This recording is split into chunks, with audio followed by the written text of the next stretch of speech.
When you hear the name Ninja Gaiden, you probably picture Ryu Hayabusa going up against the evil Jacquio in order to save his long-lost father. But what if I told you that there was another 8-bit Ninja Gaiden game with a completely different story? Not one based on the 1988 arcade game or even the Game Gear game from 1991, but rather a story that saw the last member of the Dragon Ninja clan racing against time to locate the stolen scrolls of the Bushido. Turn back now if you don't want to know what happens next, because today we're going to spoil the story and ending for Ninja Gaiden on the Sega Master System. This is Game Over, the early years.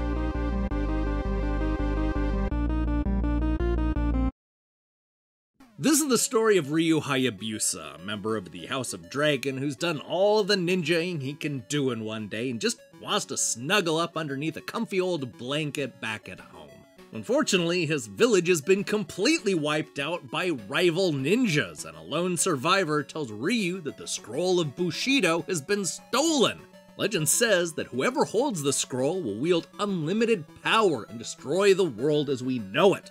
This pisses our hero off, and he vows to not only find the scrolls, but avenge his house and kill everybody responsible. But first, Ryu's gonna need to escape the forest. He's small and quick, allowing him to get away by running high above the bamboo spikes on a series of tree limbs. This is where we'll run into our first boss, a sumo wrestler who seems woefully unprepared to defeat a certified ninja master. We easily win that fight and demand information. The wrestler's just about to tell us who we need to seek out in Tokyo when he's suddenly killed by a mysterious throwing star. The good news is that Ryu manages to track down the assassin in Tokyo, but all we get is mockery. The goal is to infiltrate the Sega building, which means fighting on the street level, then battling it out inside the building, and then finally getting to the incomplete part with all this dangerous scaffolding. We eventually make our way inside to kill the assassin, but he's surprised to learn that the Bushido is in the hands of the Kendo samurai. That's not much to go on, but apparently it's enough, because Ryu immediately finds the samurai the moment he enters Kendo. And hey, wouldn't you know it, the samurai's a little pissed off. To say the samurai's not a fan of guests is an understatement, because let me tell you, he's decorated the whole house with an unnerving amount of spikes. Who does that? Ryu's able to avoid the spikes and make it to the samurai's favorite fight room. You can tell it's special because it has the best view in the house. We manage to get the upper hand, but wait, there's a twist! It turns out that the samurai was forced to fight because the mysterious ninja clan at the center of this story kidnapped his daughter and took her to Mount Fuji. That's not exactly the hike Ryu is looking to go on today, but he knows what he must do. I mean, by now you've probably noticed that Ryu's superpower is luck. It doesn't matter if he goes to a city with 9 million people or a mountain as big as Fuji. For whatever reason, the dude always knows exactly where to go. I guess that's why I'm not all that surprised that he locates the samurai's daughter just moments after getting to Mount Fuji. She's understandably sad to learn about her father's death, but, you know, happy to be free. She lets Ryu know that there's a castle of darkness beyond the land of ice. None of that sounds like fun, so the geisha decides to go the opposite direction and, you know, wishes Ryu luck. It's at this exact moment that our hero finally realizes that he's underdressed for the climax, but that's okay, because being the lucky guy that he is, he immediately finds a cave entrance where it's warm. Now, while he warms up, the samurai's daughter is once again in trouble. Apparently the Dark Shogun has found her, and this time around she's not getting away as easily. Now back in the cave, Ryu is carefully navigating a level filled with lava pits. This is followed by a harrowing fight against a stone man that can reassemble himself.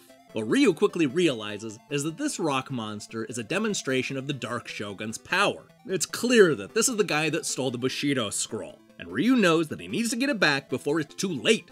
In order to do this, we're gonna need to climb the Castle of Darkness, which isn't nearly as dark as the title lets on. It's sort of like how Vikings named it Greenland in order to fool their rivals into invading the wrong country.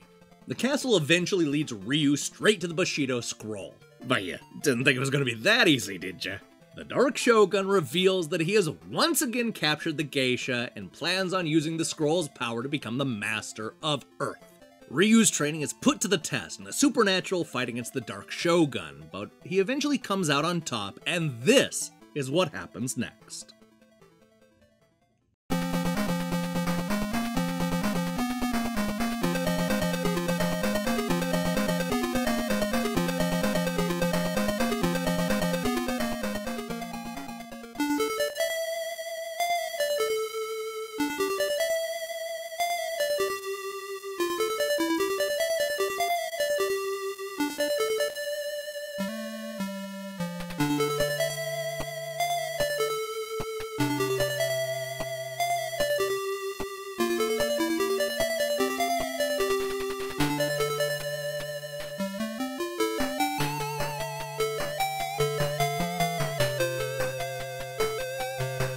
When it comes to Ninja Gaiden endings, this one can't compete against the Nintendo Entertainment System trilogy. In fact, that's true of the entire story. I joke about how lucky Ryu is, but it's only because that's the only way to keep the story going. I mean, it's almost laughably bad compared to the other Ninja Gaiden games, but would be genuinely impressive next to most other titles.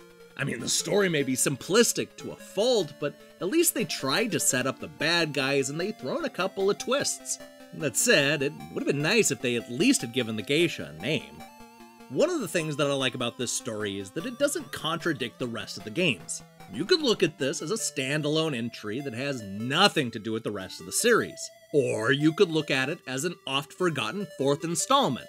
All we know is that Ryu was doing something in the city before going home, and that could easily be the events of any of those Ninja Gaiden games. It doesn't contradict a thing, and that's a whole lot more than I can say about the ending of Ninja Gaiden 3.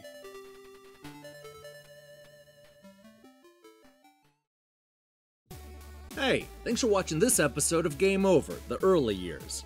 If you liked what you saw here, then you should know that we post new episodes every Monday.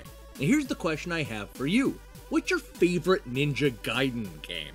Between the arcade, NES, Game Gear, Game Boy, Master System, Xbox, a DS, and more, there are a ton of Ninja Gaiden games to choose from. So I can't wait to see what you come up with. In other news, it's gonna be a week full of reviews. Look for my take on Hero Express, Traffics, Blazing Chrome, Attack on Titan 2, Warlock's Tower, and more. We also have an exciting episode of Defunct Games Decides ready for Friday. I'm telling you, it's a packed week, so do me a favor and click that subscribe button and support what we're doing here. Until then.